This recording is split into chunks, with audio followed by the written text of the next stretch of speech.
Chapter 44. Adelmo's eyes widen in alarm as he urgently exclaims, "We've got company!" The tension in the air thickens as one of the relentless zombies spots them and begins clumsily climbing over the lifeless bodies strewn across the ground. The absence of shadows, which had previously aided the group's stealth, now leaves them vulnerable and exposed. As the undead creatures draw nearer, Adelmo swiftly brandishes his blade, ready to defend himself and his companions. With a swift and powerful swing, he strikes the first zombie, causing blood to splatter and the lifeless body to collapse onto the ground. However, the threat is far from over, as two more zombies follow suit, climbing over the obstacles in their path. In a synchronized display of skill and determination, both Lana and Adelmo simultaneously swing their blades. Lana's blade slices through the air, cutting one of the zombies cleanly in half, starting from its chest and continuing up through its skull. The gruesome sight is a testament to her unwavering resolve and lethal precision. The battle against the undead has intensified, and the fate of our heroes hangs in the balance. Blood sprayed through the air as she forcefully swung her weapon at the head, aiming to sever it completely. With a swift motion, the blade sliced through the neck, leaving the nose still attached to the body, but now positioned on the back of the neck. The top part of the head exploded, sending droplets of blood in all directions before it finally dropped to the ground. The gruesome scene was a testament to their determination to eliminate the relentless horde of creatures that surrounded them. Adelmo, catching his breath after the intense attack, couldn't help but express his satisfaction. "If we keep up this pace," he remarked to Lana, "we'll have these damn things cleared out in no time at all." His voice carried a mix of exhaustion and determination, reflecting the arduous battle they had been engaged in. Lana, her face smeared with blood and dirt, responded with a confident smile, fully aware of the progress they were making against the relentless onslaught. As the next wave of creatures approached, Adelmo and Lana exchanged a brief moment of camaraderie amidst the chaos.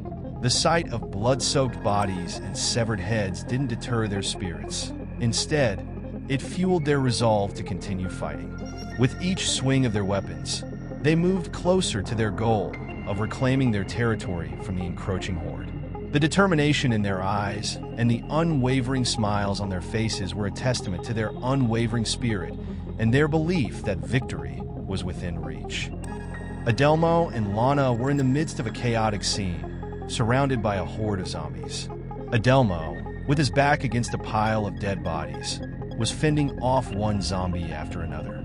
As he struck down another undead creature, he couldn't help but make a sarcastic remark about the overwhelming stench and gruesome sight that surrounded them. Lana, on the other hand, was a force to be reckoned with. With a swift swing of her blade, she managed to split a zombie's head in half, the blade cutting through bone and flesh effortlessly. The momentum of Lana's swing was so powerful that the blade continued its path, piercing through the skull and into the head of another zombie that was stumbling towards her. The unexpected turn of events caused Lana to burst into laughter, finding humor in the fact that the zombies seemed to be inadvertently taking each other out. Her witty comment about the undead creatures killing themselves off elicited chuckles from Adelmo and the rest of their group, who were also engaged in the intense battle. The sound of their laughter echoed through the air, momentarily drowning out the groans of the approaching zombies. As time passed, the bodies of the fallen zombies continued to pile up around Adelmo, Lana, and their companions. The relentless onslaught of the undead seemed never-ending, and the group couldn't help but wonder when the tide would turn in their favor. Despite the grim situation they found themselves in, Lana's lightheartedness and Adelmo's resilience served as a source of strength for the group. With each swing of their weapons and each witty remark exchanged, they found a glimmer of hope amidst the chaos, knowing that as long as they stood together, they could overcome whatever challenges came their way. Adelmo finds himself leaning against one of the walls, slipping into a trance-like state. Meanwhile, Lana takes a swing at the same moment, beheading the nearest zombie.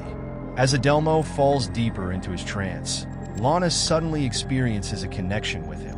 seeing through his eyes and feeling disoriented by the events unfolding around them. The night sky adds an eerie atmosphere to the scene as Adelmo witnesses an angry mob of people, armed with guns and torches, approaching the gate. On the other side, a group of werewolves emerges through the gate, followed by the shocking sight of Hitler in the distance. Adelmo's mind is filled with confusion as he tries to process the surreal situation before him. Questions swirl in his head. What is happening? How did this come to be? Why are these events unfolding in front of me?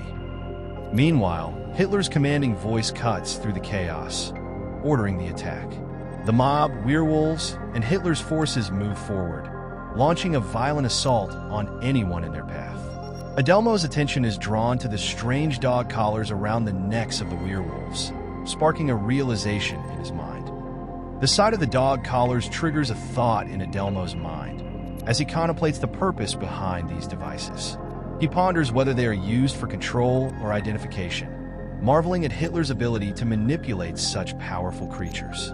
The revelation of Hitler's influence over the werewolves adds another layer of complexity to the unfolding chaos. As the battle rages on, Adelmo is left grappling with the implications of Hitler's control over the supernatural beings, raising further questions about the extent of his power and the dangers it poses to those around him. In the depths of their trance, Samara's eyes widen in horror as she witnesses a relentless horde of zombies clawing their way over the lifeless bodies strewn across the ground. With a surge of adrenaline, she bravely confronts each undead creature, fending them off one by one. However, as time passes, the number of zombies steadily multiplies, overwhelming her with their sheer force. The once manageable task of defending herself becomes an arduous battle for survival. Meanwhile, Adelmo and Lana remain entranced, their minds consumed by a nightmarish scene unfolding before their eyes. They bear witness to a gruesome massacre, where humans and werewolves clash in a savage display of violence. Desperate to protect themselves and those around them, they unleash a barrage of gunfire upon the ferocious creatures. Yet, to their dismay, the bullets seem to have little effect as the werewolves continue their relentless assault. The air is thick with the stench of blood and the haunting cries of the dying, as the once vibrant battleground transforms into a macabre landscape of carnage. Amidst the chaos, Adelmo's thoughts are consumed by a burning question. How did he acquire the ability to control these abominations? His mind races, searching for answers amidst the chaos and destruction surrounding him. The sight of the lifeless bodies, torn apart and scattered like discarded playthings, only intensifies his desire to understand the source of his newfound power. However, before he can delve deeper into his thoughts, a sudden jolt snaps both Adelmo and Lana out of their trance, leaving them disoriented and vulnerable. Their eyes widen in terror as they realize that the relentless onslaught of zombies has breached their immediate vicinity, threatening to engulf them in a sea of ravenous undead.